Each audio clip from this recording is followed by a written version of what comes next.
Here's the big challenge of life. You can have more than you've got because you can become more than you are. That's the challenge. And of course, the other side of the coin reads, unless you change how you are, you'll always have what you got.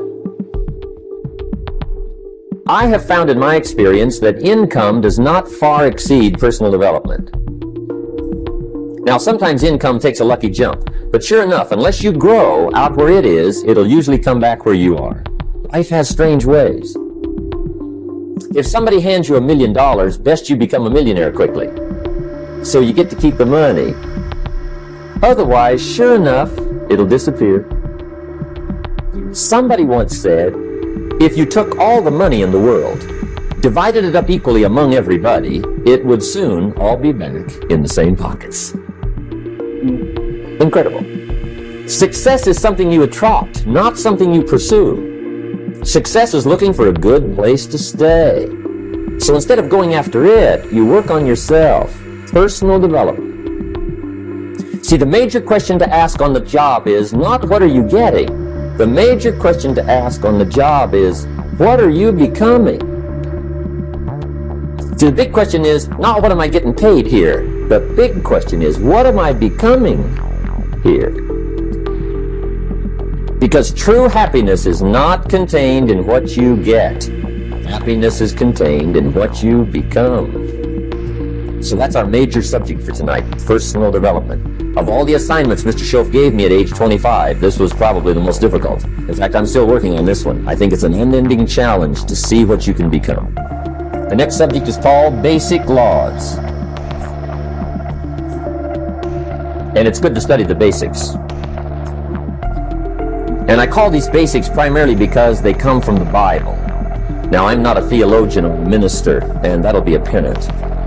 But Mr. Schoaf taught me that the Bible was a good textbook for ideas and stories and success equations, how to live the better life. I found out that was true. He also taught me that the Bible is as practical as it is spiritual, and I found out that's true. If you look at your bank account and your income and you're not happy, there are several places in the Bible to check to see what the heck's wrong, so you can make the changes. And we're going to cover some of those tonight, called basics. Okay. The next subject is my favorite, setting goals. Mr. Schoaf taught me how to set goals. What a favor that was. One morning at breakfast, shortly after I met him, he said, Jim, let me see your current list of goals, and let's go over them and talk about them. He said, maybe that's the best way I can help you get a better direction started. And I said, I don't have a list. He said, well, is it out in the car or home somewhere? I said, no, sir. I don't have a list anywhere. He said, well, young man, that's where we got to start. He said, I can tell you right now, if you don't have a list of your goals with you, he said, I can guess your bank balance within a few $100s. Which he did. And that got my attention. I said, you mean my bank balance would change if I had a list of goals? He said, drastically. That day, I became a willing student how to set goals. And sure enough, learning how to set goals changed my life. And I often wondered why no one had ever taught me how to set goals up until age 25. I went to high school, but if they offered it, I missed it. I went to college for a year, never heard it. I worked for Sears. Really? And to my knowledge, Sears never taught it. Right? How to set goals. So here I am, age 25, married, my family's starting, I've been to college, I'm working, and I still don't know how to set goals. But fortunately, when I was 25, I met the man who taught me how, and it revolutionized my whole life.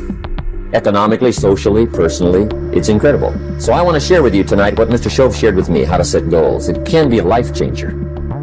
Okay. The next subject is the negative part of the seminar. Life is part negative, so we got to talk about the negative. And this subject is called diseases of attitude. Diseases of attitude. There's a lot of things that can wreck your chances to do well. We live in a rather dangerous world, so you got to be not only wise, you got to be careful. Now, attitude diseases are just as bad as physical diseases, right? High blood pressure, heart trouble. I mean, a lot of things will ace your chances to do well. So you've got to be careful. And attitude diseases are deadly. I mean, they'll destroy all the good things you start. Okay, so we'll go through those attitude diseases, how to spot them, how to look for them, what they are, and the cure. And I'm a pro on these because I've had them all, so I can give you excellent advice on these. Now, the last subject we're going to consider tonight is called the day that turns your life around. The day that turns your life around. And under this subject, we're going to talk about the emotions that can change your life. Human beings are emotional creatures, and emotions are powerful for life change. Now, of course, emotions are so powerful they can go either way on you. Emotions can either build or destroy. So you really have to employ emotions properly. We call civilization the intelligent management of human emotions. If you can intelligently apply your emotions in the right direction, no telling what can happen. Could turn your life around one day would be sufficient. So we'll talk about those. Okay. Now that's a lot to cover in one evening, but we'll keep at it here and see if we can't get it all done. I'd like to have you now jot down the theme of the seminar. Every seminar should have a theme, I guess. We've got one. It's on some of our literature if you happen to notice it, but if you didn't, for your notes, here it is. The theme of the seminar goes like this: the major key to your better future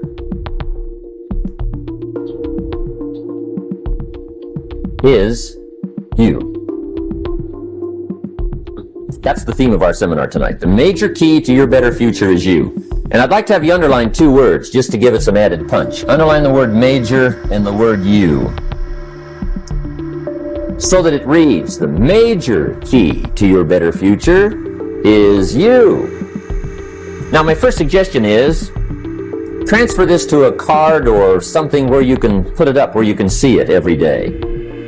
Preferably put it up where you can see it at the beginning of the day, before you go off to put the day together. This is a good phrase just to glance at, to keep in mind as you're putting the day together. It's called the silent seminar. If you'll just let this talk to you during the day, I found it to be tremendously helpful. The major key to your better future is you. For a big share of my life now, I didn't have this one quite figured out. Among a lot of things I didn't have quite figured out. Many things used to puzzle me back in those early days. I used to wonder why two people could work for the same company, one make twice as much money. Now, see, that used to puzzle me. And maybe they were the same age, graduated from the same school, live in the same community, work for the same company, with the same products and the same services. They've got the same traffic, the same problems, and one makes $1,000 a month, the other one makes $2,000 a month. Now that was my puzzling question. Why would this long list be the same and the money twice as much? I asked, what's the difference between $1,000 a month and $2,000 a month? And I don't mean $1,000 a month, right? I could figure that out. But what makes the difference? Why would one person do twice as well, 3 times as well?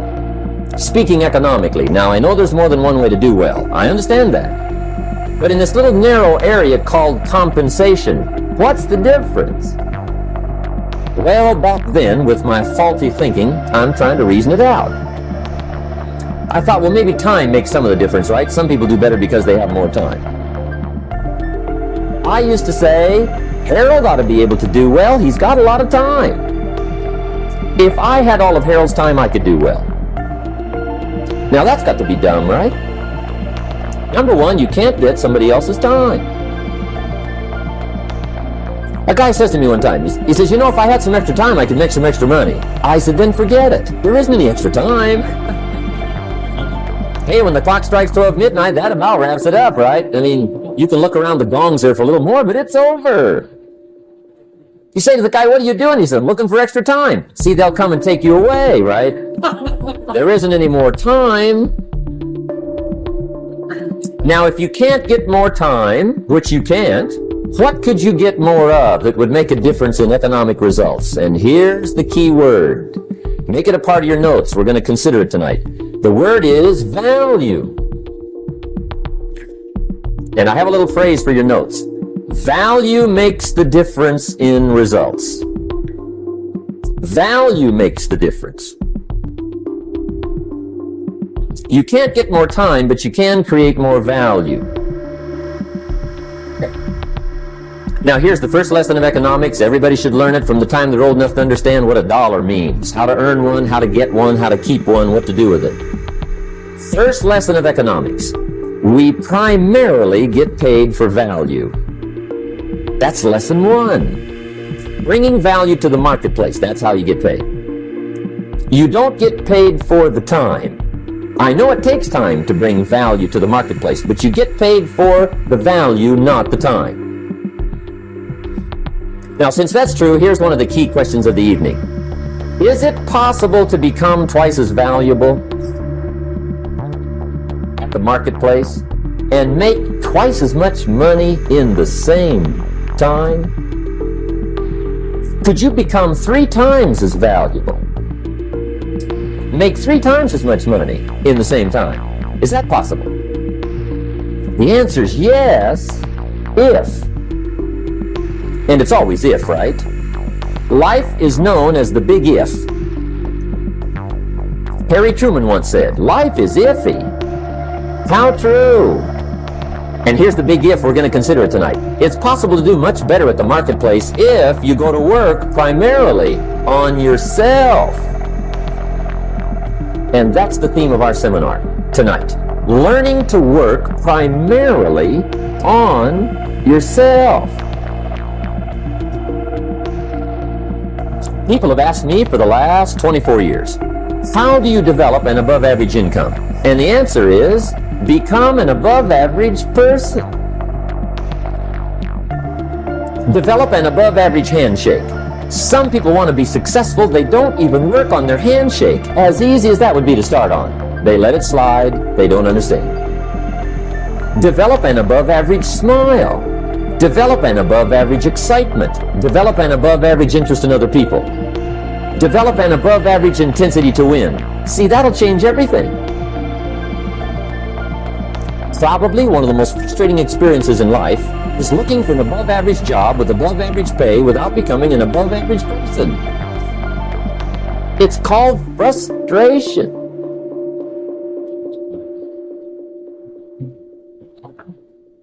And Mr. Schoaf gave me probably the greatest clue he gave me when I first met him. He said, Jim, if you want to be wealthy and happy the rest of your life, just learn this lesson well. He said, learn to work harder on yourself than you do on your job.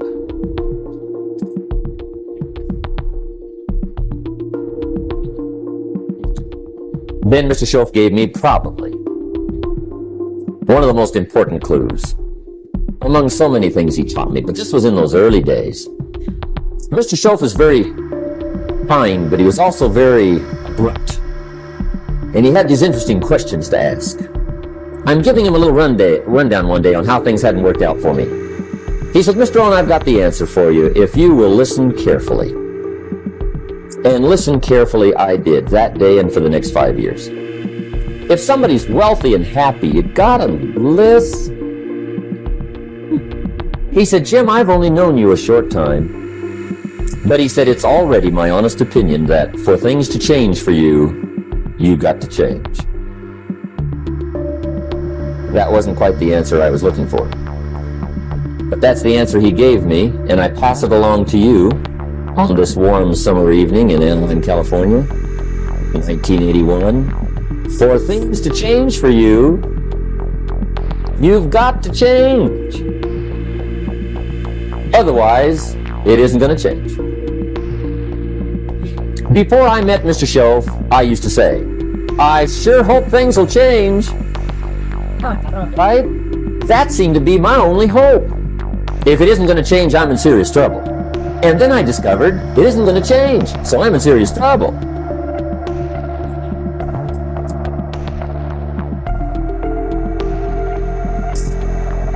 See, I can tell you what the 80s are going to be like. You have dropped into the right place. I did a seminar one time for Standard Oil executives and management in Honolulu. And we're having a conference one day on this big conference table. And one of them said to me, Mr. Rohn, you know some fairly important people halfway around the world. What do you think the 80s are going to be like? I said, gentlemen, I do know the right people. I can tell you. So they all listened very carefully. And I said, gentlemen, based on my wide experience, I can really honestly say to you, in my opinion, in the 80s, it's going to be about like it's always been. Aren't you glad you came? That's inside. I don't pass that around just everywhere. Now, of course, I said that to make a point, but I also said it because it's accurate. It's going to be about like it's always been. It isn't going to change. The tide comes in, and then what? It goes out. For 6,500 years that we know of, recorded history, and probably long before that. So it is not going to change. It gets light, and then what? It turns dark. 6,500 years. See, it's not likely to change. And we're not to be startled by that. If the sun goes down, the guy says, what's happened? What's happened? It means he hasn't been here long, I guess, right? It always goes down about this time. The guy says, well, I don't like that arrangement. Well, you got to talk to somebody besides me, right? It gets light, then it turns dark. In rotation, the next season after fall is what? Winter. Pray tell, how often does winter follow fall? Every year regularly for the last 6,500 that we know of. See, it is not going to change. Now, some winters are long, and some are short, and some are hard, and some are easy, but they always come right after falls. It isn't going to change. Sometimes you can figure it out, sometimes there's no way to figure it out. Sometimes it goes well, sometimes it gets in a knot. Sometimes it sails along, sometimes it gets in reverse. See, that's not going to change. The last 6,000 years reads like this: opportunity mixed with difficulty. That's how it reads. It isn't going to change. The man says, well, if it isn't going to change, how will my life ever change? Answer, when you change. And whether I'm talking to high school kids or business executives, my message is always the same. And it goes like this: the only way it gets better for you is when you get better.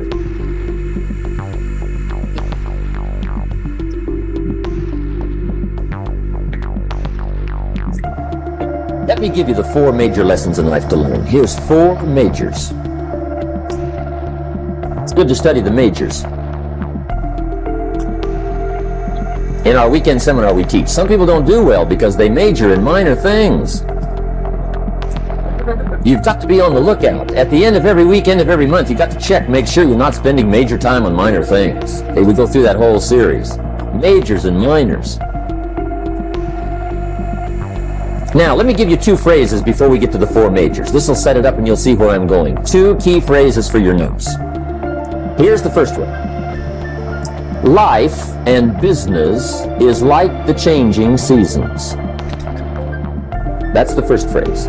Life and business is like the changing seasons. One of the best ways to describe life, it's like the seasons. Frank Sinatra sings, life is like the seasons.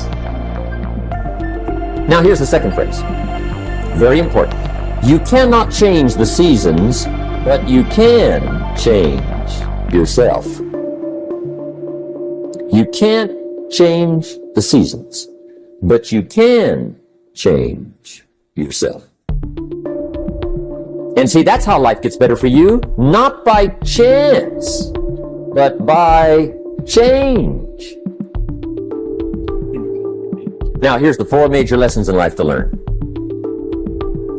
I've got my first book finished. It came out a couple of weeks ago. This is in it, the 4 major lessons in life to learn. Here they are. Number 1, learn how to handle the winters. That's lesson 1. They come right after falls with regularity. Some are long and some are short and some are hard and some are easy, but they keep coming. You must learn to handle the nights. They come right after days. You must learn to handle difficulty. It comes right after opportunity. You must learn to handle recessions. They always follow progressions. For the last 6,000. See, it isn't going to change, The lesson you must learn is how to handle it. And there's all kinds of winters, right? The winter when you can't figure it out. The winter when it all goes smash. The winter when it turns belly up. The winter when it won't work, when you've run out of money and you've got a broken heart. See, those are winter times. There's all kinds. Economic winters, social winters, personal winters. When your heart is smashed in 1,000 pieces and the nights are unusually long, your prayers seem to go no higher than your head. It's wintertime. Barbra Streisand sings, "It used to be so natural to talk about forever, but used to be's don't count anymore. They just lay on the floor till we sweep them away. You don't sing me love songs, and you don't say you need me, and you don't bring me flowers anymore." Song of winter. But see, the disappointments come. Those are normal. It's part of life. But the question is, how do you handle it? How do you handle the coming winters and the disappointments and the downtimes? Well, you can't get rid of January by tearing it off the calendar. But here's what you can do. You can get stronger, you can get wiser, and you can get better. The winters won't change, but you can.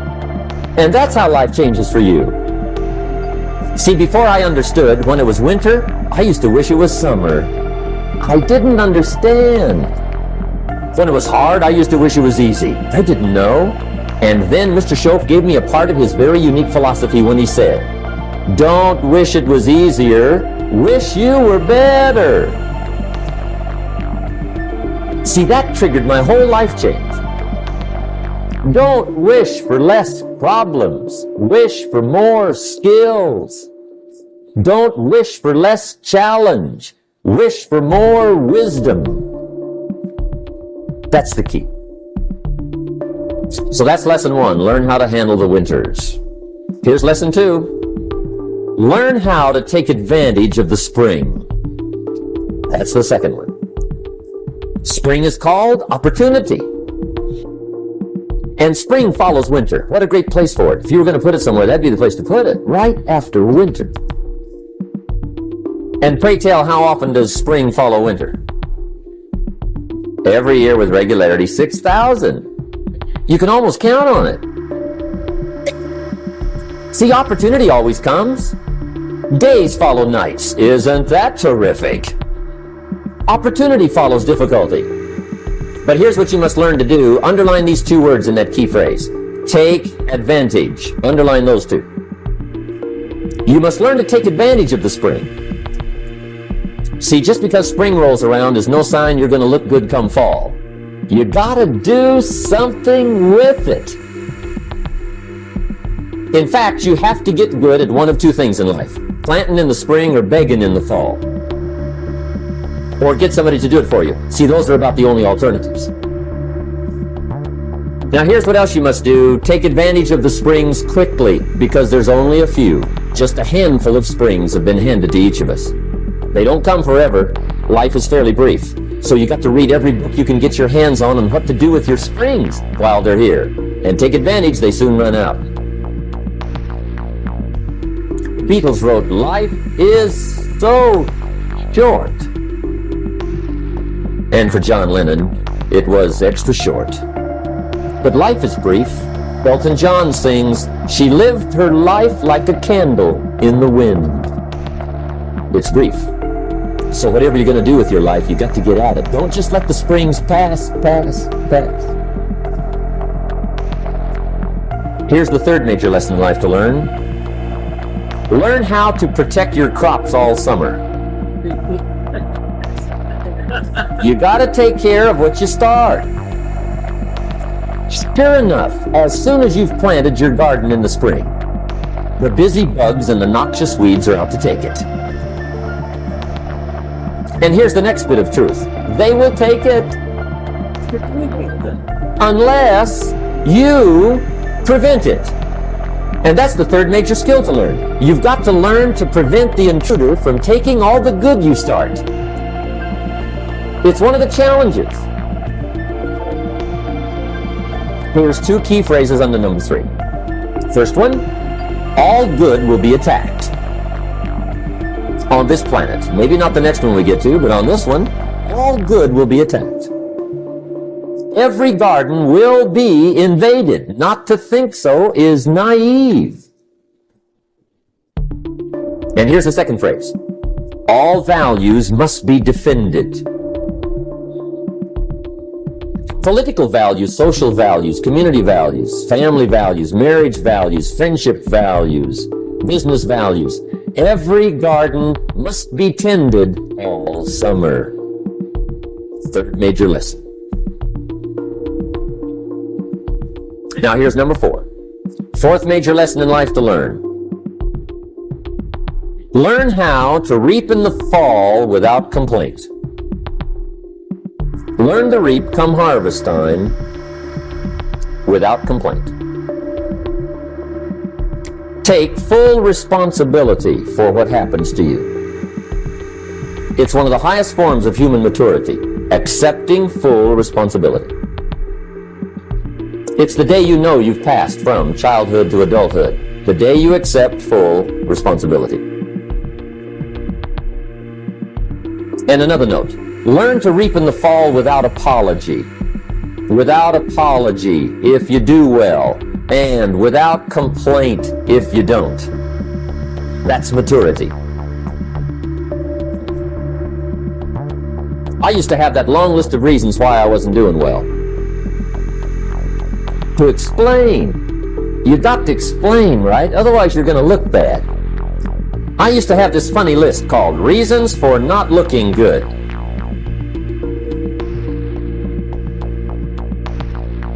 I used to blame the government. I mean, you can believe that or not. It was at the top of my list. I had a lecture second to none. The government was on my list. I used to blame taxes. Look what you got left after they take everything. And they expect you to do well. That was on my list there. Prices, that one's easy, right? You walk into the supermarket with $20, come out with a little half bag. So I had that on my list. I used to blame the weather. I blamed the traffic. I used to blame my car. I blamed the manufacturers. I used to blame the company. I blamed company policy. I used to blame the training program. I blame my negative relatives. They were always putting me down. I blame my cynical neighbors. They're just selfish, looking out for themselves. Won't loan you money? They were on my list.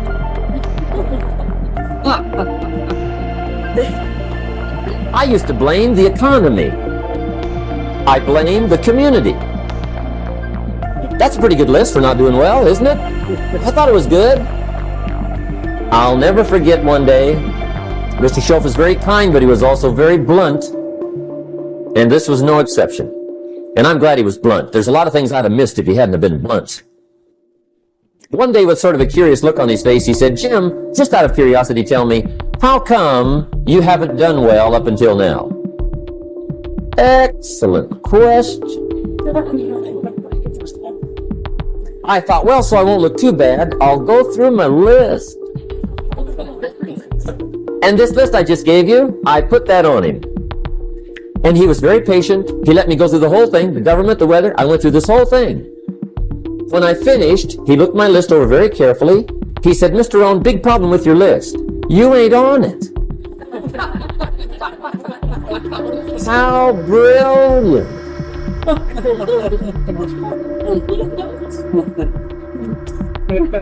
When I went to work for him a few months later, I learned very quickly to tear up my list, reasons for not doing well, and I threw it away. And I got me a fresh piece of paper. And I put one word on it.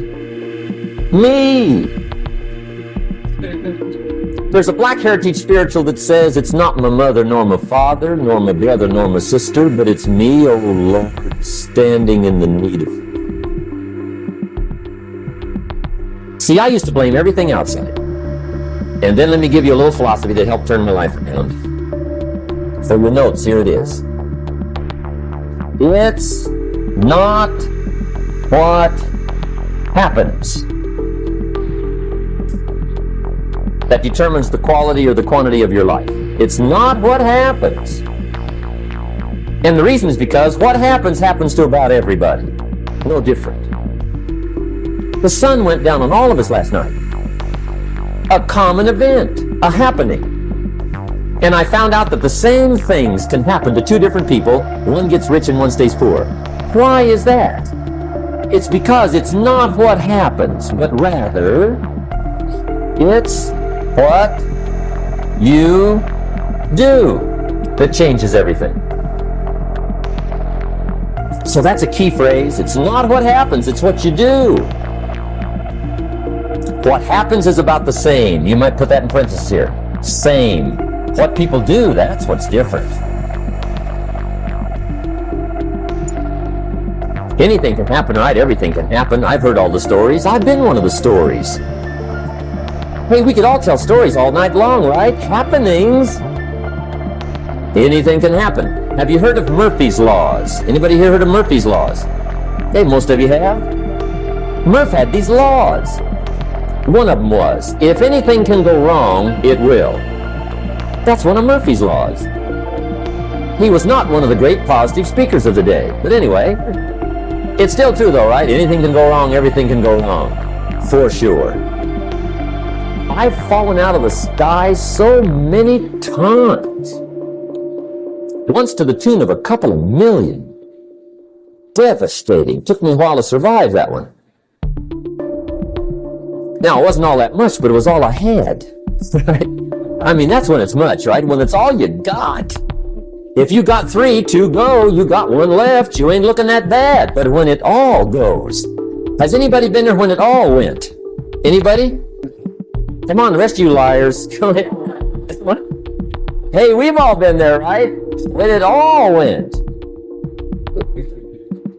Of course, it used to be a long time ago, right? When you ran out of money, got to 0, you were all through. Heck, now you can whistle right on by 0, right? They will bury you. That's what they will do.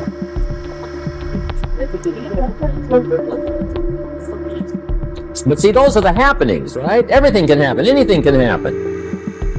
But it's not the happenings. It's what you do about it. Somebody says, yeah, but you don't understand the disappointments I've had. Come on. Everybody's had their share. Disappointments are not special gifts reserved for the poor. Everybody has them. The difference is what you do about it. It's not the weather. I used to blame the weather, and I discovered it rains on the rich. So see, that won't help. 2 men wake up one morning, there's a rainstorm on. One of them looks out his window, sees the rainstorm, and he says, wow, what a storm. With weather like this, they can't expect you to go out and make sales. He stays home. Same morning, the other guy looks out his window, sees the same storm, says, wow, what a storm. But he says, you know what, with weather like this, what a great day to go out and make sales. Most everybody will probably be home. Especially the sales.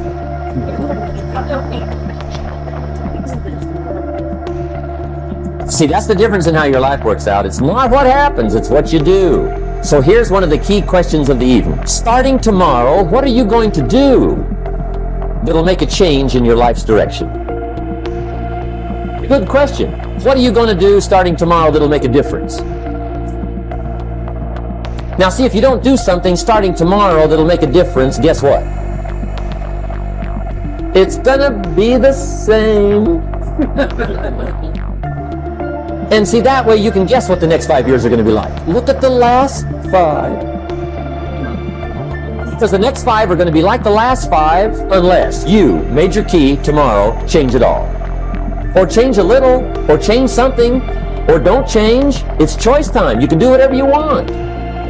But it's nice to know any day you wish you can change your whole